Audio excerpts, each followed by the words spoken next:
વૈષ્ણવાચાર્ય પૂજ્યપાદ ગોસ્વામી 108 શ્રી વ્રજરાજ કુમારજી મહોદય શ્રીની મંગલ ઉપસ્થિતિ વીવાયઓની 15 વર્ષની સેવા અને વ્રજધામના 25 વર્ષની ઉજવણી સ્વરૂપે આયોજિત ગ્લોબલ હિન્દુ વૈષ્ણવ પ્રેરણા મહોત્સવના મંગલ પ્રારંભ સ્વરૂપે નવલખી ગ્રાઉન્ડ ખાતે આપશ્રીના વ્રદસ્તે ભૂમિપૂજન.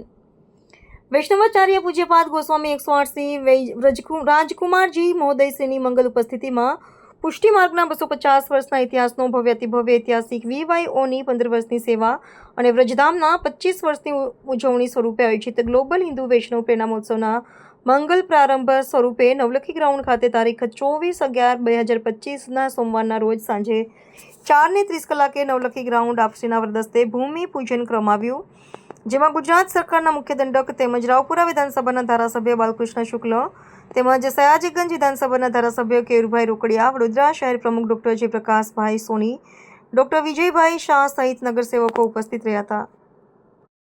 વલ્લભ યુથ ઓર્ગેનાઇઝેશન વીવાયો તેમજ વ્રજધામ આધ્યાત્મિક સંકુલના સંયુક્ત ઉપક્રમે પુષ્ટિ માર્ગના અંદર 500 વર્ષના ઇતિહાસમાં ભવ્યાતિભવ્ય અભૂતપૂર્વ કદાચ પ્રથમવાર આયોજિત થનાર ગ્લોબલ હિન્દુ વૈષ્ણવ પ્રેરણા મહોત્સવનું આજે વડોદરા ખાતે નવલખી મેદાન ઉપર મંગલ ભૂમિપૂજન સંપન્ન કરવામાં આવ્યું છે. તારીખ 21 ડિસેમ્બરથી 29 ડિસેમ્બર આ મહામહોત્સવનું ભવ્ય આયોજન છે.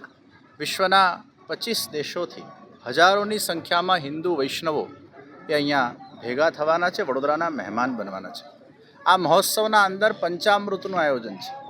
સૌથી પહેલું અમૃત 1008 પોથી શ્રીમદ ભાગવત કથા જ્ઞાન યજ્ઞનું આયોજન. બીજું અમૃત ભારત તીર્થ દર્શન વ્રજ દર્શનનું આયોજન.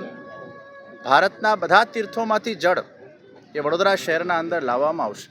એમના દર્શનનો લાભ, એમના માર્જનનો લાભ એ સૌને પ્રાપ્ત થશે. વડોદરા નગરી એ તીર્થ ક્ષેત્ર બનવા જઈ રહી છે આ 9 દિવસ માટે. આખા વડોદરા રાજ્ય, ભારત અને વિશ્વના લોકો એ આ મહોત્સવનો લાભ પ્રાપ્ત કરવા જઈ રહ્યા છે. ત્રીજું અમૃત એ વૈષ્ણવોનું મિલાપ છે. Business expo, business meet, business summit, વીવાયો ઇન્ટરનેશનલ કોન્ક્લેવનું, લીડર્સ કોન્ક્લેવનું આયોજન. ચોથા નંબરે ઠાકોરજીના વ્રજધામ સંકુલ ખાતે સુંદર મનોરથોનું દિવ્ય આયોજન. અને 5મા નંબરે 5 જુદા જુદા પ્રકારના વૈદિક યજ્ઞોનું આયોજન. આ પંચામૃતનું આયોજન આ હિન્દુ વૈષ્ણવ પ્રેરણા મહોત્સવના અંદર કરવામાં આવ્યું છે. આ પ્રસંગે વીવાયો અને વ્રજધામના દેશ વિદેશના બધા જ તન મન ધનથી સેવા આપનાર બધા જ વૈષ્ણવોને ખૂબ ખૂબ હું અભિનંદન પાઠવું છું, આશીર્વાદ પાઠવું છું. આ પ્રસંગે વિધાનસભાના દંડક શ્રી બાલુભાઈ શુક્લા આજે અહીંયા ખાસ ઉપસ્થિત રહ્યા છે. એમને પણ મારા શુભભાવ આપું છું. ફરી એકવાર આપ સૌને હિન્દુ વૈષ્ણવ પ્રેરણા મહોત્સવની ખૂબ ખૂબ વધાઈ.